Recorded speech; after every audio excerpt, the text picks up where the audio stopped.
I want to tell you about a new podcast called Amuse News. Publishing multiple days a week, Amuse News is your source for food news, interviews from around the food world, and more. On the show, we'll be engaging with food storytellers, from chefs to advocates to people working in the field, and many more. Find Amuse News wherever you get your podcasts. Amuse News is a destination for everyone who's looking for a new, insightful look into the world of food. Visit a farm. Log on to escapemaker.com for more ideas on local weekend getaways and day trips to orchards, farms, wineries, breweries, and more. Get out of the city and explore while also supporting your local farmers. Log on to escapemaker.com now to get inspired and make your escape through the net.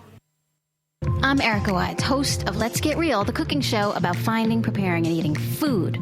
You're listening to Heritage Radio Network, broadcasting live from Bushwick, Brooklyn. If you like this program, visit heritageradionetwork.org for thousands more.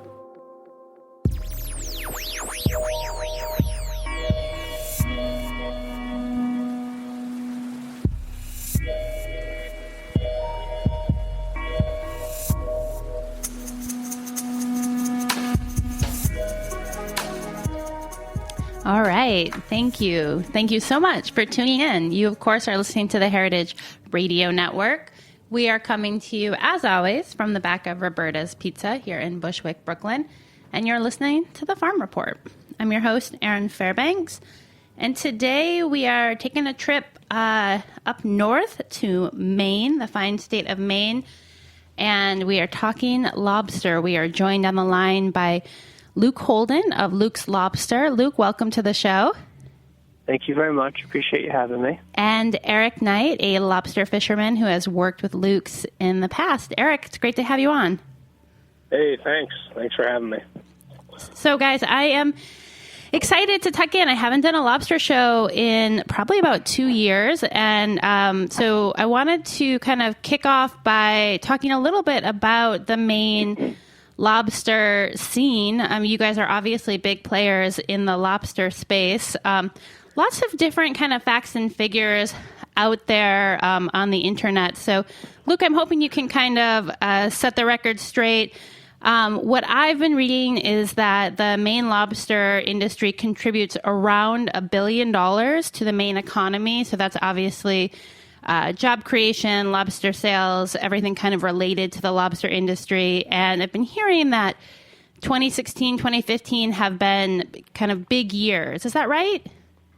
Yeah, we've had big years for the last 5 to 10 years. And I think that $1 billion number is something that we're going to start surpassing here pretty quickly.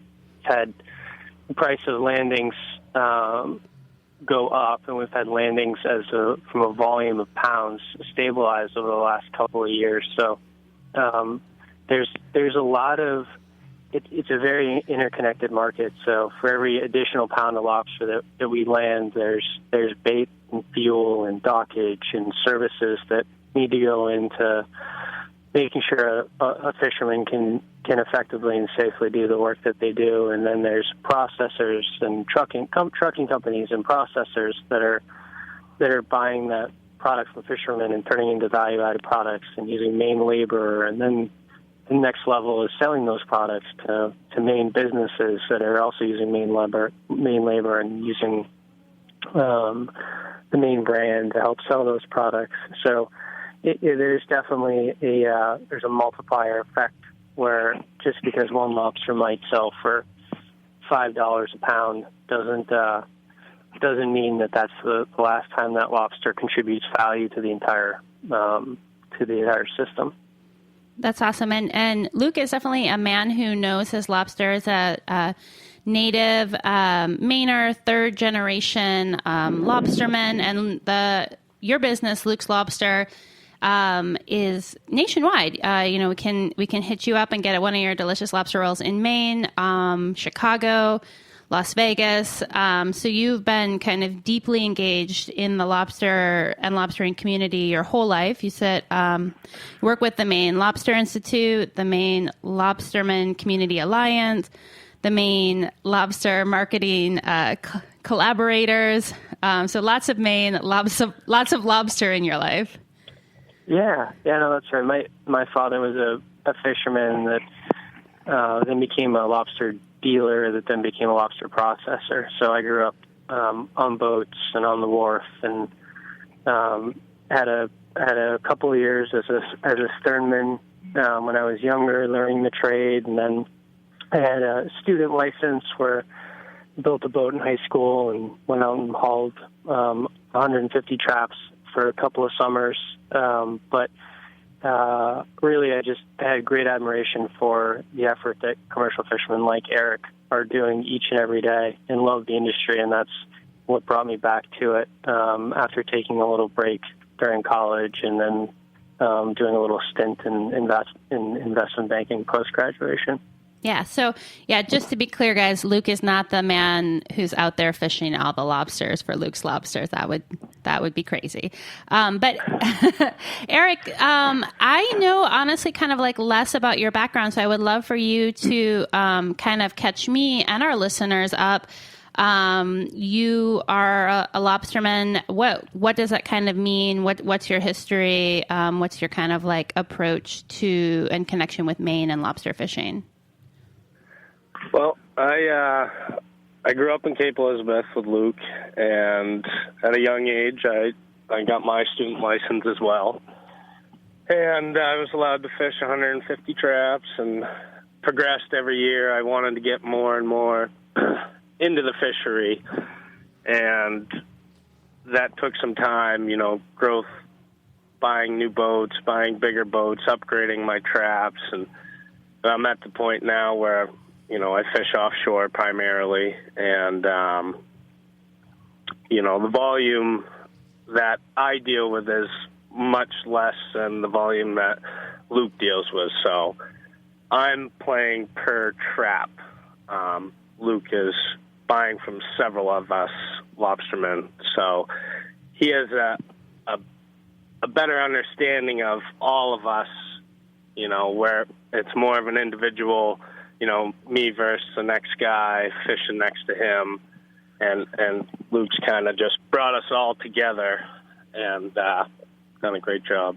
That makes a lot of sense. So both of you guys are using words like license, a very specific figure, 150 traps, talking about offshore. I mean, one of the things that's so admirable, I think, about Maine lobster fisheries is the incredible work that the community has done to both kind of strengthen and preserve and enhance our access and our ability to kind of enjoy lobsters long term.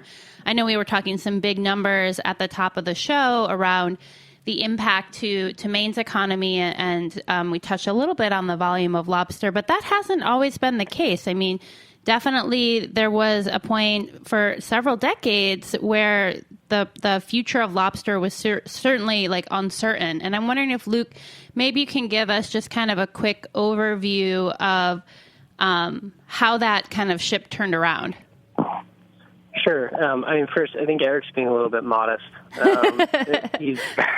Eric's got one of the bigger boats in the harbor and is one of the highliners in Portland. And what that means is not only does he provide for his family and do quite well, but he's the guy that's going out 12 months a year. It's fun to go out and haul traps in July and in August.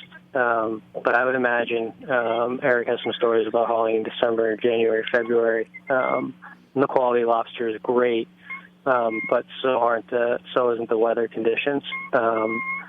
So he's being a little modest there. Well, we are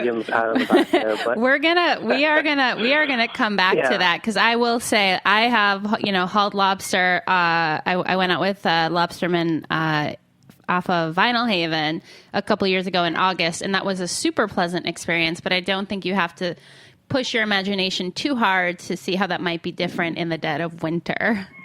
Oh, absolutely. So as far as the community goes, and this also goes back to the fishermen, we've had some sustainable practices in place since the turn of the century. A lot of our rules and regulations have not changed since the late 1800s. And along with that, you take the coast of Maine and you actually stretch it out with all of the fingers and inlets that we have from southern Maine all the way up to the Canadian border. Our coastline is actually larger than California. And Eric, there's what, like 5,000 commercial fishermen? Yes. Yep. 5,000 commercial fishermen, and I bet you there's only a handful of patrol officers. So the point I'm trying to make here is that over the last 100 or so years, this industry has grown leaps and bounds because of the sustainable measures that were put in place over 100 years ago, and it hasn't taken a bunch of regulators and authority to ensure that the fishery comes back and is strong each and every year, because it's predominantly self-policed by these lobstermen. They're not out doing the things that would potentially cripple the fishery in the future. And what I'm talking about there is we've got regulations on size lobster. So it takes about 7 years for a lobster to become of mature size and have a chance to be reproductive. We also have an oversize limit. When they become of a certain size, we consider them to be hyperproductive. So we return them back to the ocean. There's escape vents on these traps, which allow the baby lobsters to crawl in and crawl out. So it's almost like we're farming out there. Right. And then any female lobster that's ever had eggs gets a notch in one of its flippers, and that notch stays with it for the life of the lobster. So anytime somebody catches a lobster that has eggs or not, it gets returned back to the resource. So we end up finding there that I would say those are probably three of the most important sustainability measures that ensure that fishery is healthy and stable or growing each and every year. I just want to jump in there. So it's it sounds a little bit like there's kind of like a Goldilocks of lobster that actually gets to get kind of kept and brought back and kind of enjoyed by us. So it's like not too big, it's not too small, and it's not egg producing. Is that right? Yeah, absolutely. And Eric, would you agree too that it's also kind of the best flavor and texture of a lobster too is also that size that we harvest in Maine? Absolutely. The 1 pound to pound and a half lobsters, cheddar lobster seems to be the one everyone wants. The one everyone wants. The meat's sweet, it's succulent, it's very tasty. It's not too gamey for, the larger lobsters tend to be a little gamier, but the meat is just perfect. So, hey, Eric, can you explain for folks what the notching, like what does that mean? How does that happen? Well, on the lobster, it's like a butterfly. Each side is symmetrical. So we take the right flipper of the center flipper, and we take that and we put a V in it.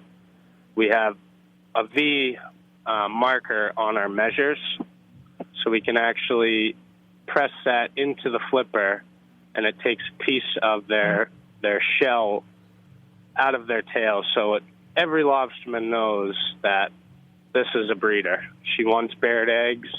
She's going to do it again. We want to keep our resource sustainable, so we throw her back. And so kind of like a hole punch for a lobster. Exactly. Okay. It's nothing that's going to hurt the lobster. Over time, they will grow, and as they grow, that notch will become smaller and smaller. So in about 7 to 10 years, that lobster might not show that she ever bared eggs, but by then she's probably going to be oversized, so she'll go back anyway. Just to kind of double protected. And so I think that's Absolutely. Like one of the other interesting things about, fish and lobsters.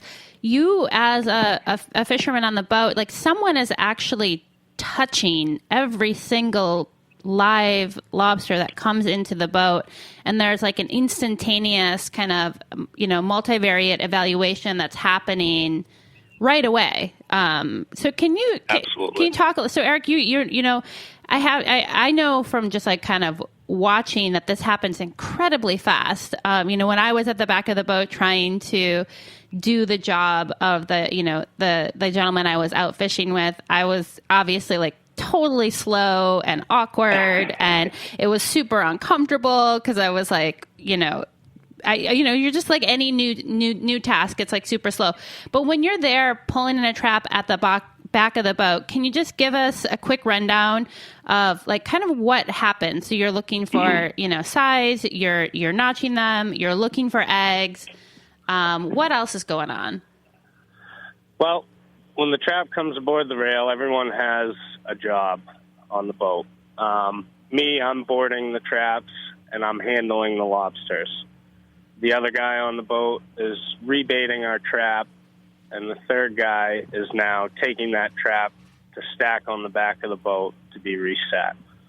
So it's quite a process, and the reason it goes so quickly is because I have a great team, and my crew wants to get in. We want to get it done as quick as possible. Usually we're under weather conditions where the weather window might only be 2 days, and so we're really trying to productivity, keep up the pace throughout the day. So that's, as soon as that trap comes up, it's like Christmas. You get what you can out of it. Everything you can't keep, you throw back over. I mean, I get excited every time a trap comes aboard. So we primarily fish trawls, which are 20 trap trawls. So we're allowed 800 traps. We have 40 trawls. So in 2 day span, depending on the weather, we'll get through all those, and then we'll come in and sell our catch.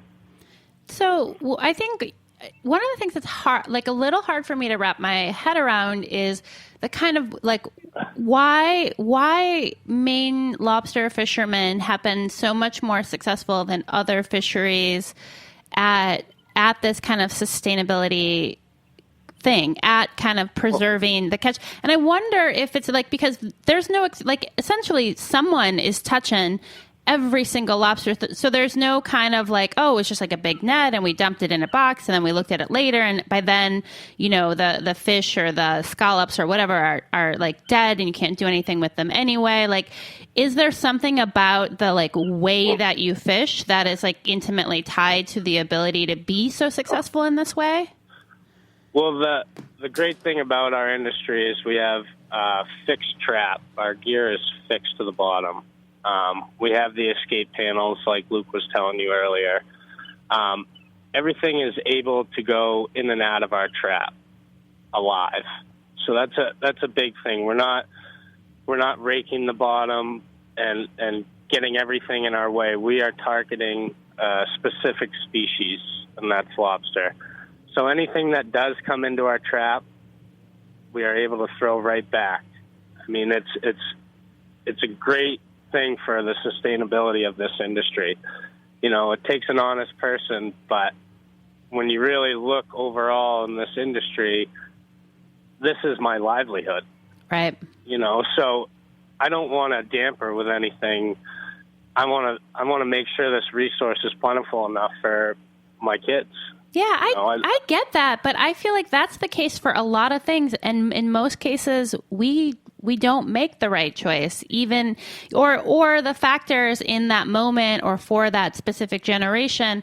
The pressure is so great that people can't afford that like option or that foresight. I mean, I do think it's like really important to emphasize like, it's a special thing that's happening there. And like, I just think it's so, I don't know. It's like, it just really blows my mind.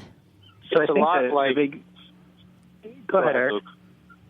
Well, I was just going to say, it's a lot like farming. Now we're harvesting, it's our crop. We have to go out, we have to turn the dirt over. We have to change the bait. We have to keep moving our traps around. We have to stay active. It's not that you can just jump right into this and expect to make $1 million, because it's not going to happen. There's a lot of background work that people don't see that we're doing in order to preserve this special product that we have. Yeah. So, okay. So kind of switching gears a little bit, Luke. So, I read that in 2015, Luke's Lobster brought in $20 million in revenue and 5 million pounds of lobster. Is that about right?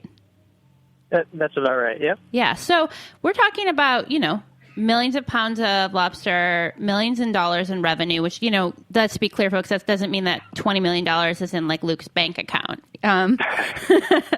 Although that would be nice. Profit are two very different things. Bottom line. Looks a little different. Got to scroll all the way down. Yeah.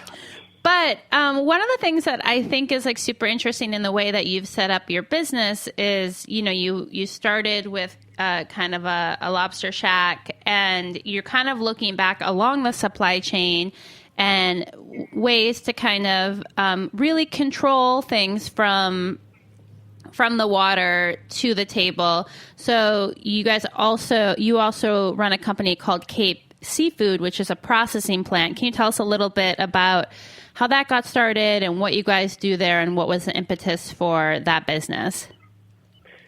Sure. So Cape Seafood is a state-of-the-art lobster and crab production facility. So we buy live lobster, live crab directly from fishermen. So we can trace it back to the source, bring it into our wholly owned, wholly managed seafood company, Cape Seafood, and there we cook it and ship it directly to the restaurants. So it's just to throw some jargon out there. It's the only SQF Level 3 and MSC certified facility of it in the lobster business. Period. SQF is a measure of food quality, food quality program, and MSC is a program that requires you to be able to trace your product so that you can prove that you're sourcing from sustainable resources. So really what Cape Seafood enables us to do is control quality throughout our chain of custody. So from fishermen to our guests, or from trap to plate, we're in control of the product. Now, we haven't necessarily got to the scale where that type of strategy that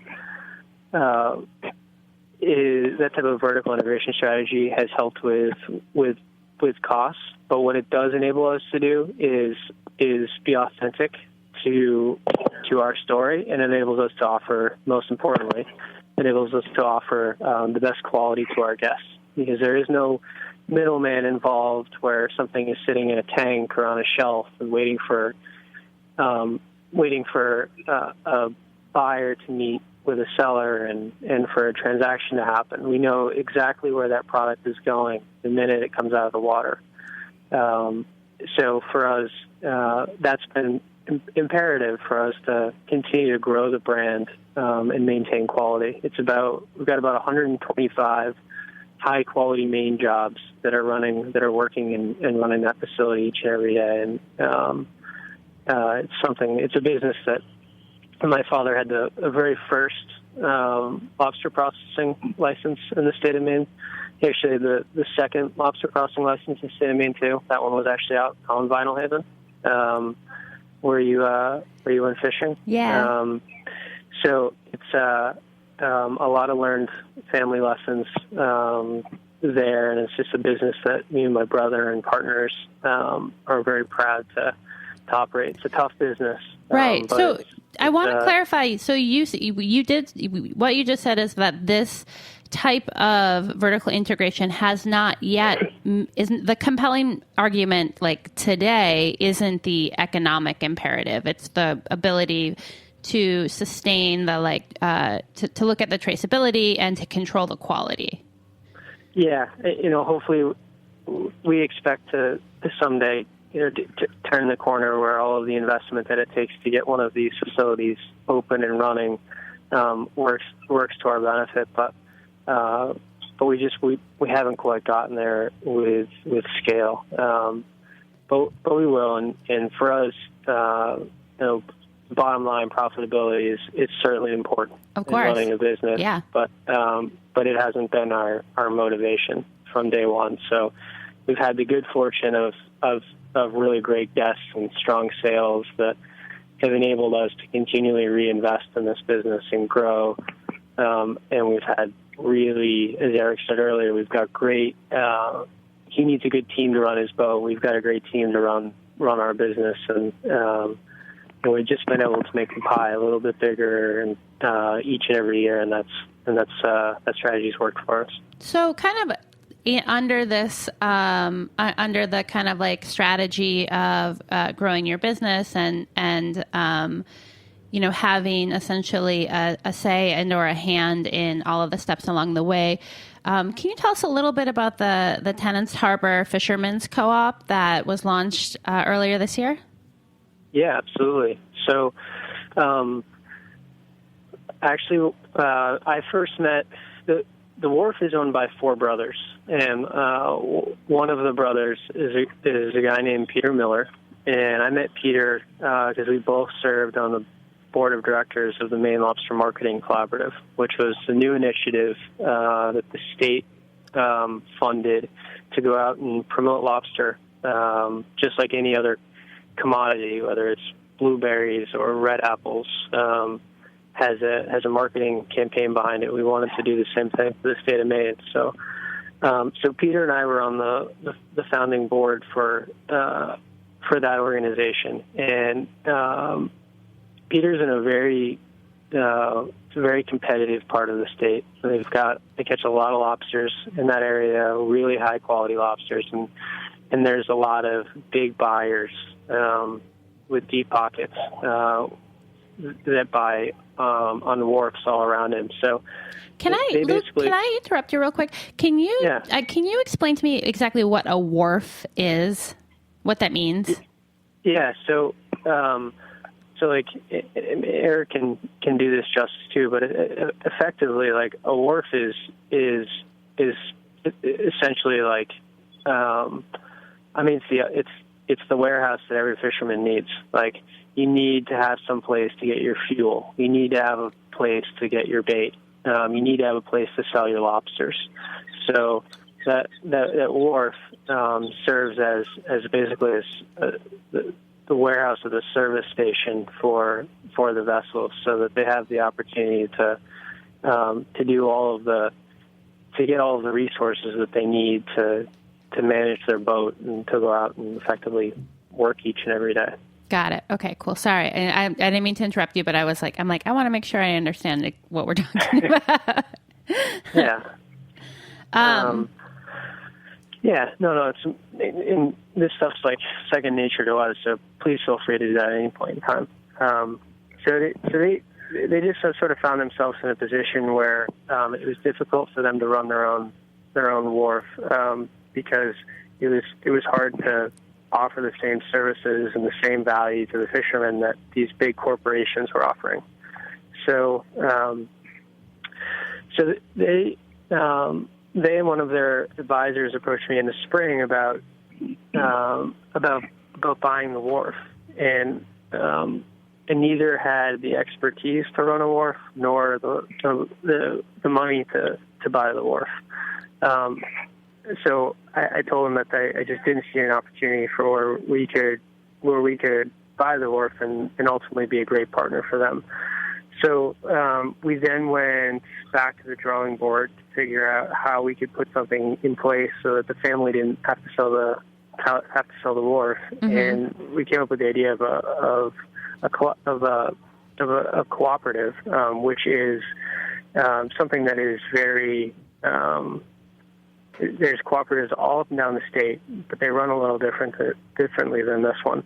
The idea behind a cooperative is that ordinarily, if Eric is selling his lobsters to the wharf for $4 a pound, that wharf is going to go around and turn and sell it to the market or the processor for $4.50. There's right. Typically like a 50-cent spread in there.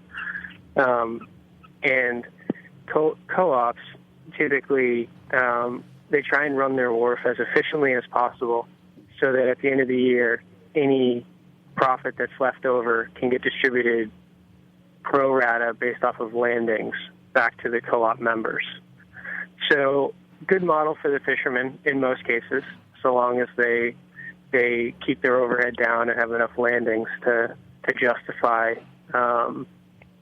landings to justify their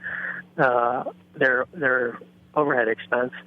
But what we did is we came up with an even more diversified opportunity for these fishermen, where they were working directly with a processor and restaurant group, so they didn't need as much overhead to sit there and negotiate price each and every day. We've got a simple way and confidential way to deal with price, so that they are getting a very fair price for their lobster. And then beyond that, there was a restaurant that was on that wharf that was open for close to 30 years that had just shut down a couple of years before. So the Luke Lobster Restaurant Group reopened that restaurant, and 50% of the net profits from that restaurant go back to the co-op. So there was another earning potential there. And then there's other benefits for the co-op to be part of a larger business like Cape Seafood and Luke's Lobster, where we help manage their bait needs, so that they don't have crazy bait fluctuations throughout the year, and they really help them manage the wharf so that their overhead's low, so that dividend can be as high as possible. So it ended up being a better business plan for these guys, and right. We've got aspirations down the road to create branded products under their flag, and we'll help and we'll then contribute percentages of sales back to them for that. So there's that whole component. So can you give me a sense of you mentioned, like these individual wharfs or fishermen having to compete with much kind of like larger businesses or organizations that also run wharfs, that also are buying in lots of lobster. 5 million pounds of lobster sounds like a lot of lobster to me, but how big is Luke's like in comparison to other businesses that are kind of focused on the lobster industry? Are you guys small, medium, large? Like what's the scale there? Yeah, I would say small. Especially in the last 10 years, there's been a fair amount of consolidation in the lobster industry, and a lot of bigger organizations, whether it's companies like East Coast or Chicken of the Sea or Mazzetta, who have many different product lines, fish, scallops, what name you, that have also gotten into the lobster business. So you've got these very large organizations that lobster is just it's very meaningful, but it's a part of their program. And then you've got other lobster businesses that will produce 5 times what we do in a year. Maine has always been a very, very small player in the lobster business compared to most of the Canadian production facilities. So we're definitely sort of a pimple on the elephant's butt when it comes to the size of. Thank you for that visual. Yeah. Well, I have a ton more kind of logistics and operational and kind of big picture questions, but I think we're going to have to save those for another episode, because Eric, I want to talk a little bit more about kind of seasonality and kind of what 2016 has looked like, out on the water, kind of what you're seeing this year in comparison to years past. I got the impression that the season started a little earlier than normal this year, and I'm wondering, kind of what you can share with us as far as how the season has looked from your perspective so far this year. Well, first off, this year there has been a increase in the price of bait that we use to bait our traps. So that's kind of been a little difficult for some to deal with. We buy bait by the 55-gallon drum. Normal bait last year was around 125 to 150. This year it's probably $150 to $200 range. So that has gone up significantly. There was a lot of talk earlier on in the year because we had somewhat of a mild winter and some sunnier days in the spring, and everyone got excited that it was going to be a repeat of 2012, where we had shedders very early, kind of caused a little bit of a collapse in the live market for our boat price.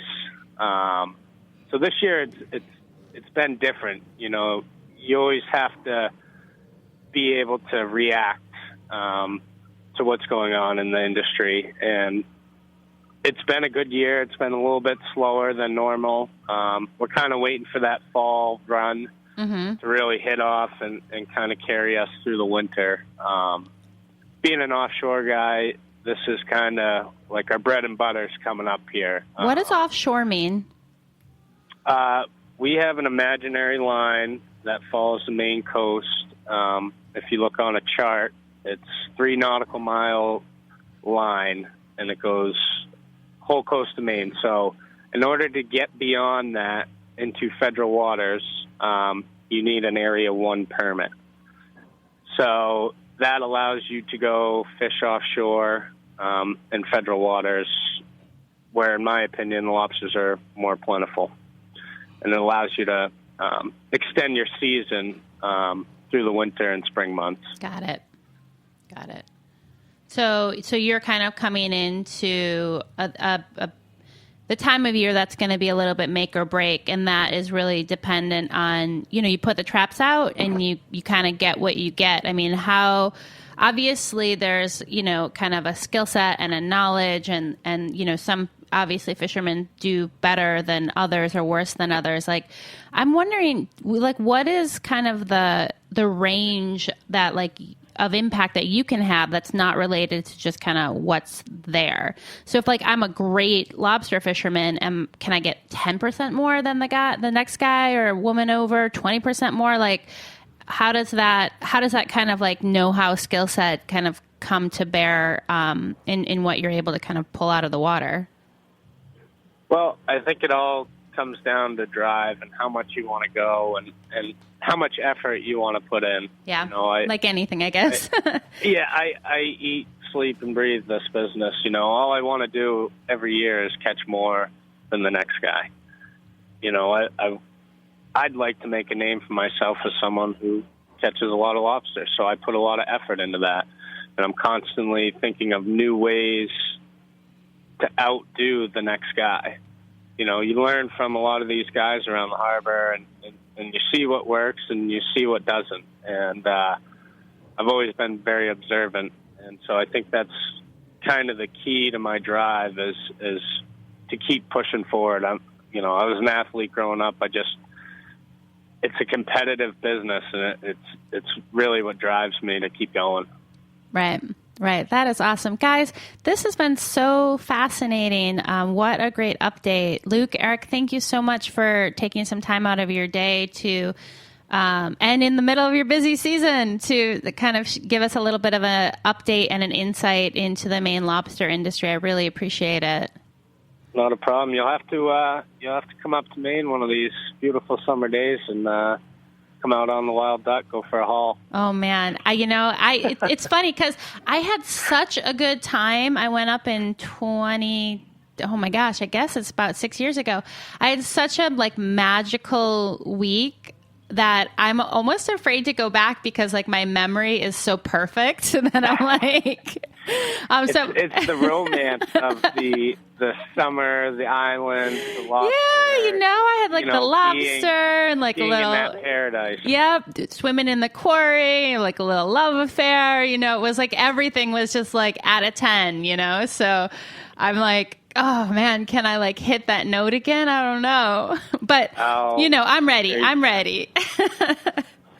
Anything's possible on the wild duck. Yeah, right. That's right. So, I know if folks want to find out more about kind of Luke's Lobster and the work they can do, just check out their website. It's www.lukeslobster.com. Lots of information there with regards to a lot of the topics we covered today. Links to Cape Seafood if you want to hear more about that. And they are hiring across the country, really, lots of different types of positions. So if you got inspired by what you heard today and want to get involved and are looking for a job, there's some stuff out there for you, too. Guys, thank you so much. We're going to take a quick break to hear a little bit from our sponsor, and then we will finish up the show as we do with our Escape Maker segment. So hang tight. We will be right back.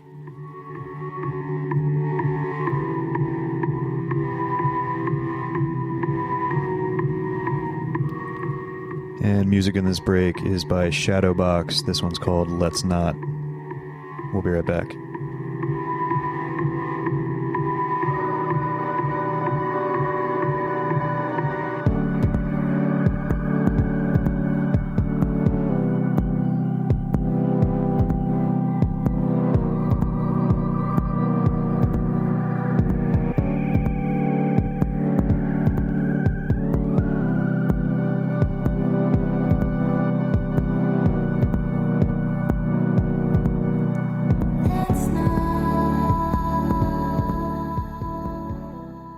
Visit a farm. Log on to escapemaker.com for more ideas on local weekend getaways and day trips to orchards, farms, wineries, breweries, and more.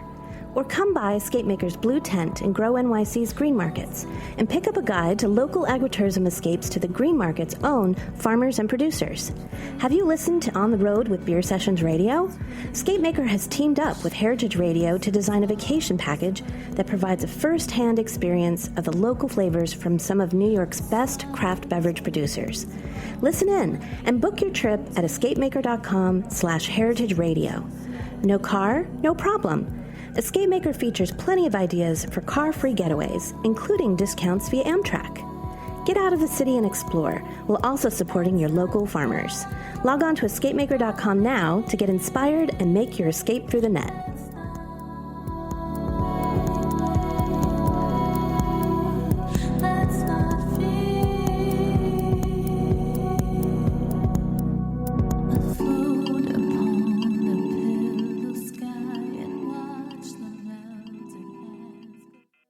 All right. Well, welcome back. You, of course, are tuned into the Escape Maker segment of the Farm Report. And today we are taking a little trip over to the Finger Lakes. We are on the line with the founder of Heron Hill Winery, John Engel. John, welcome to the show. Thank you very much. My pleasure. So you guys are located about 4.5 hours from the city. Kind of known for your production of cool climate Rieslings, but you've been making wine for quite some time. You know, so the story I've heard is that you and your wife Jo planted your first vines back in 1972. What prompted the entry into wine? I mean, you're not a scion of a winemaking family, so where did that idea come from? Well, I graduated from the University of Denver, and I was certified to teach school, and I did teach school for a year, and while it was very rewarding, and I have a ton of respect for teachers, and wish they were paid like basketball players, they deserve to be, but I realized that if I was going to work as hard as you have to work to be a good teacher, for the amount of money that you make doing it, that opened a number of other options, and I had gotten an interest in organic farming and organic living, and that was really where I felt my passion was. And my wife and I drove around the Northwest and then ended up back here in the Finger Lakes looking for a piece of land. And we really didn't plan on being grape growers or vineyardists or winemakers or anything. We just wanted to live an organic life and be close to the land. And we ended up working at a vineyard here nearby and picking grapes during the harvest and being outdoors on a sunny, crisp autumn day picking grapes and working with a group of people, about 15 or 20 people picking the grapes. And it just something about it seemed very alluring and romantic and exciting to me. And I just sort of looked at my wife and said, this is it. This is what I want to do and what we're going to do. And we didn't really know dirt from soil at that point. We had no training at all in growing grapes or making wine or any of that. But we sort of took a leap of faith and planted 12 acres of grapes in 72, as you mentioned, and the rest is history.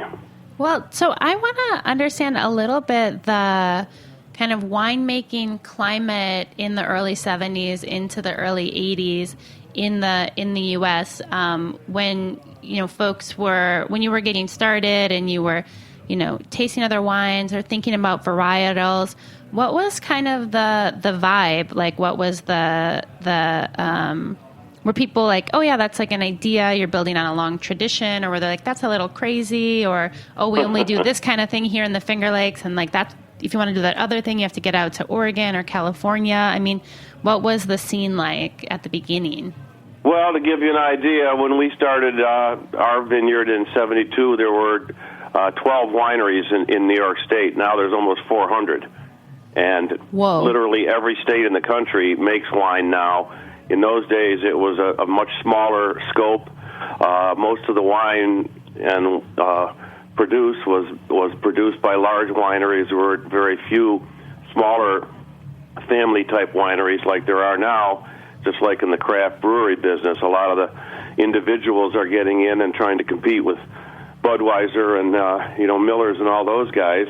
And we were trying to compete with Gallo and some of the other guys, and obviously we're not going to overpower them, so we had to focus on quality and the boutique effect. And we have come a long way. And back in those days, you were really kind of on your own. I mean, it was possible to get information, from the state ag service on certain topics and stuff, but they weren't really on the cutting edge. We wanted to plant European varieties, which are known as vinifera varieties, versus the Labrusca, which are the Concords and the Niagaras and the Delawares that are native to the U.S. And so we were doing something different that we were somewhat discouraged to try and do that. They said, well, you're really sticking your neck out, and you probably should think about that. And we were determined that if we were going to have a vineyard, it was going to be Chardonnay and Riesling grapes. So we were sort of on our own with a lot of that, and in those days didn't seem to be as much communication and cooperation between growers and wineries and everybody. You sort of did your own thing and tried to be resilient and just basically survive. We had some horrendous winters back in the 70s, and we had a lot of winter kill and a lot of difficult vintages. And now with climate change, et cetera, things have become more conducive to being able to grow some of these European varieties. So a lot more people are having a crack at it, and we're actually having some pretty exciting results with some of the red wines, like Cabernet Sauvignon and Merlot, and Cabernet Franc is another good one up here in the Finger Lakes, and even Pinot Noir, when Mother Nature cooperates, can make some exciting wines. But there's a lot more interaction and communication, and very uplifting now to see the young people working together and tasting each other's wines and helping each other improve. And just in the last 15, 20 years, there's been a huge leap of participation and working together. So that's really bodes well for the near future in my mind. Yeah, I'll bet. Well, one of the other things I love from your website is you were talking about in your vineyards there are boot prints, not wheel prints, and I wonder if you could talk a little bit about your decision around like where to use different tools or hand labor, and how you think that kind of flows through to the end product. Well, the reality of the situation, Erin, is that we really wanted to create a lifestyle as much as we wanted to create a source of living. So we started out with the belief that an organic life is the way to go, and we've been living organically for 45 years. We grow all our own food organically. We make cider, and we make syrup, and we make all kinds of products. We dry fruit, and we do hunting and fishing, and we wanted to try and provide for ourselves and not necessarily be totally isolated from the food chain, but be in control of our destiny. And I think we've stuck to that all these years, and we've tried to be as organic as possible. Being certified organic is a big challenge, and I certainly respect the people that are able to fulfill that. But for us up here in the Finger Lakes, where oftentimes we'll have rainy years like last year, and in the past we've had a lot of rainy autumns, which is the harvest, and a whole year's work goes towards that 1 month of harvesting. And if you get a hurricane coming up from the coast or from the south and it rains for a week or whatever, it can destroy your whole crop, and you have no crop, no income, no wine, no grapes, no nothing, and that can be pretty devastating. So we do use fungicides to prevent the assorted mildews and rots that can attack grapes in a wet year. Knock on wood, this has been a hot, dry year, which the grapes love, and if we can get through the next month or 6 weeks without a lot of rain, it's going to be an excellent vintage for us. But we don't use chemical fertilizers. We only use organic fertilizers. We don't use pesticides. We do it all by hand and machine. Wow. So, it's like, keeping tools in your toolbox, because things change not just day to day and week to week, but year to year. And I think one of the other areas that it seems like you guys have played a leadership role in is in this kind of agritourism space, where one, you're growing and producing a product, but two, you're creating a meeting place, an activity place for the community. I know you guys host weddings, and you're in the midst of like a really beautiful location. Was it always, it seems like it was it always just kind of like your ethos to want to bring people in and share that kind of experience that, you and your wife, Jo, were trying to make happen for yourselves personally? Well, we were fortunate enough to be able to travel when we were younger, and used to do a little test when we met people, and they'd say, "Well, where are you from?" And we'd say, "Well, we're from the Finger Lakes." And in the old days, being back in the 60s and the 70s, people would look at us like, "Where's that?"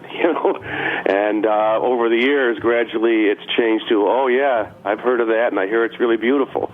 And I say, "Yep, you're right," and that's true. And there was a long time when we, were happy to have the place to ourselves and live here on the farm in the country and have peace and quiet. And gradually, just like everywhere, things have been developed and progress has come. And we still have our farm and our piece of land that we cherish and work, but we're slowly being surrounded by development, and that's great. We don't mind sharing the beauty here, and we know that we have a really fantastic place to live. And it's cold here in the winter, but if you like snow or skating and skiing and cross country skiing, we love, and there's just so much to do in the winter. And of course, the summers are beautiful. We have these beautiful clean water lakes, which are really precious.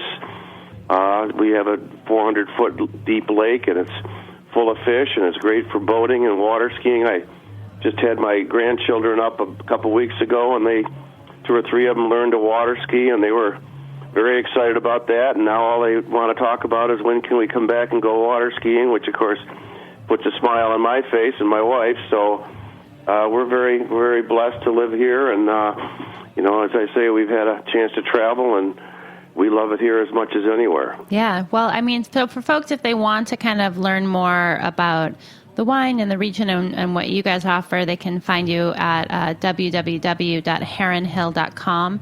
It's Heron. And John, before we let you go, one of the things I would love to touch on, because you mentioned the development and the kind of growth of the space around you, what is it that you think that, wine producers, people who are farmers, people who work and make their living in agriculture, why is it important to preserve that way of life beyond the eating and the drinking that we get to do? What else do you do for that region? What is your impact there beyond just what we're kind of putting in our mouths? Well, number one, we drink our wine every day with our family and our friends, so we're very focused on producing as healthful a product that we can enjoy as possible.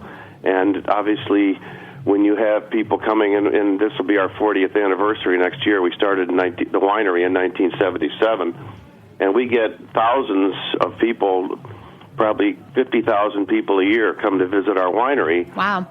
We are a sounding board for people from around the world and around the United States and locally as well. And so we have an effect on their opinions and on their observations of what's going on around here, and we want to put our best foot forward and let them know that we are dedicated and down to earth, as they say, and that we believe in what we're doing, and we're working hard to accomplish our goals, but we're also focused on the environment and preserving these beautiful lakes that we were blessed with here, and fighting the gas storage on Seneca Lake and some of the other things. We've had 20 wineries build solar systems in the last 2 or 3 years.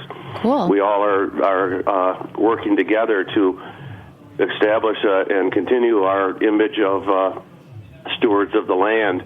And we're very proud of the things that we're accomplishing, and we want people to know more about what we're doing and our beliefs and our goals and our values.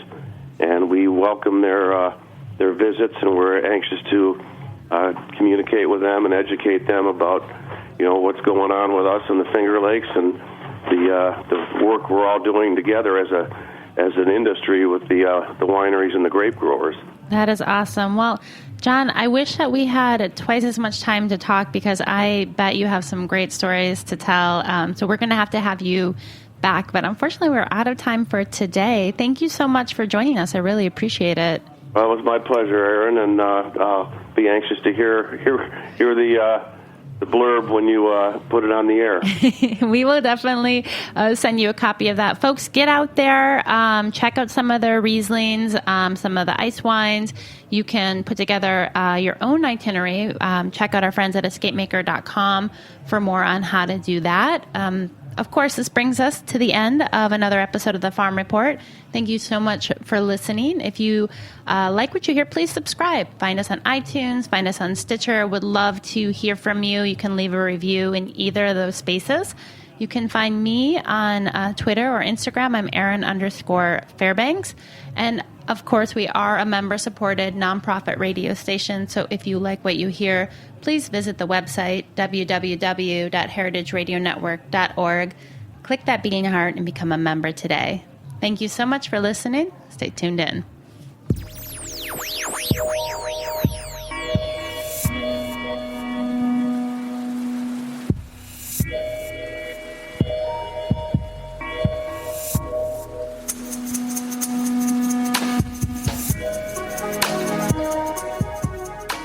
Thanks for listening to this program on heritageradionetwork.org.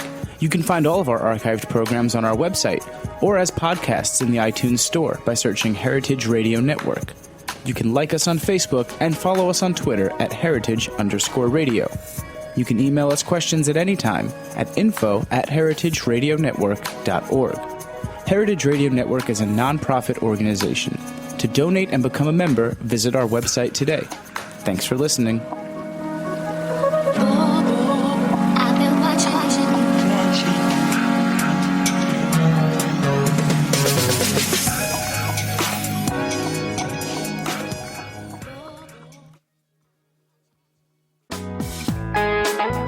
Hey listeners, we're nearing the end of our 15th anniversary fundraising campaign, and we need your help to meet our goal.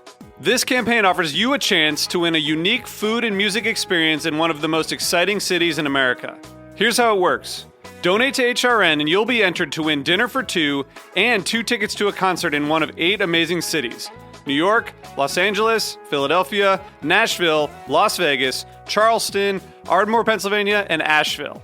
All donations support our work educating food system storytellers.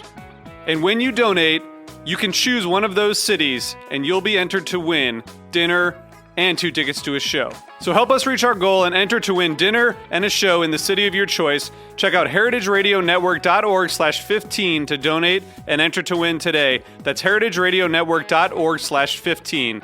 Thank you.